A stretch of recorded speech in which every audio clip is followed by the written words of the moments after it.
বিশ্বাস করেন, এই জিনিস একবার শিখে গেলে রেস্টুরেন্টে গিয়ে আর খাবেন না কখনো। এত সহজে শিখিয়ে দিব।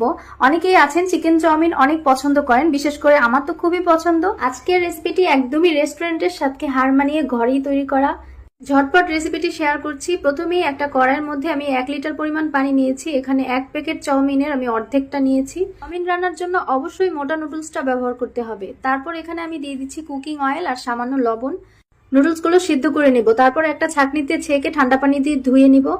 নুডলসগুলোর সাথে আরো অল্প একটু তেল দিয়ে ভালো করে মিক্সড করে রেখে দিতে হবে। এবার নুডলস রান্নার জন্য একটা সস রেডি করব। এজন্য এখানে সয়া সস দিচ্ছি 2 টেবিল চামচ পরিমাণ, টমেটো সস দিব 3 টেবিল চামচ পরিমাণ।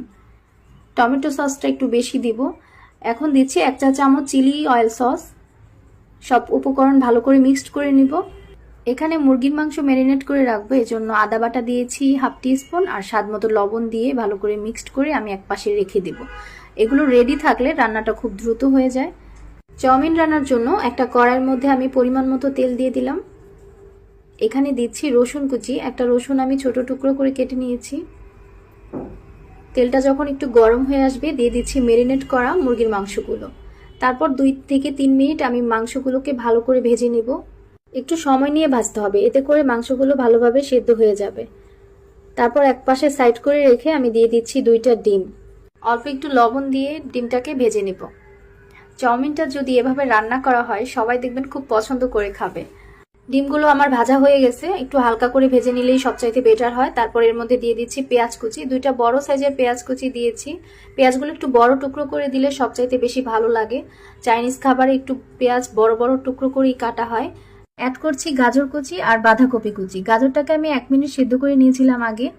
দিয়ে দিলাম স্বাদ মতো লবণ। এখন দিয়েছি 1 চা চামচ গোলমরিচ গুঁড়ো। চাইনিজ রান্না কিন্তু উচ্চ তাপে রান্না করা হয়। আমি 2 থেকে 3 মিনিট হাই হিটে সবজিগুলোকে ভেজে নেব। অ্যাড করছি পেঁয়াজ পাতা। পেঁয়াজ পাতাটা আমি আগে দিইনি, এটা তাড়াতাড়ি নরম হয়ে যায়, এজন্য শেষে দিয়ে দিলাম। আরও কিছু উপকরণ আমি অ্যাড করব। আগে থেকে যে সসটা রেডি করে রেখেছিলাম, সসটা এখন আমি এর মধ্যে অ্যাড করে দিলাম। রাতের খাবারে আপনারা ভাত না খেয়ে চাউমিন রান্না করে খেতে পারেন। খুবই সুস্বাদু আবার হেলদি একটা খাবার, সবাই অনেক বেশি পছন্দ করবে। আপনারা চাইলে পছন্দ মতো এখানে আরও কিছু সবজিও অ্যাড করতে পারেন। তারপর এখানে সবশেষে দিয়ে দিচ্ছি সিদ্ধ করে রাখা নুডলসগুলো। এখন হাই হিটে রান্না করতে হবে 2 থেকে 3 মিনিট। বেশি সময় নিয়ে নুডলসগুলো রান্না করলে এতে করে সবজিগুলো ক্রিস্পি থাকে না, আর সবজিগুলো একটু ক্রিস্পি থাকলে সবচাইতে খেতে বেশি ভালো লাগে। ব্যাস তৈরি হয়ে গেল মজাদার চিকেন চাউমিন। এত সহজে তৈরি করা যায় আর খেতে অনেক মজার। দেখতেই পাচ্ছেন কতটা লোভনীয়।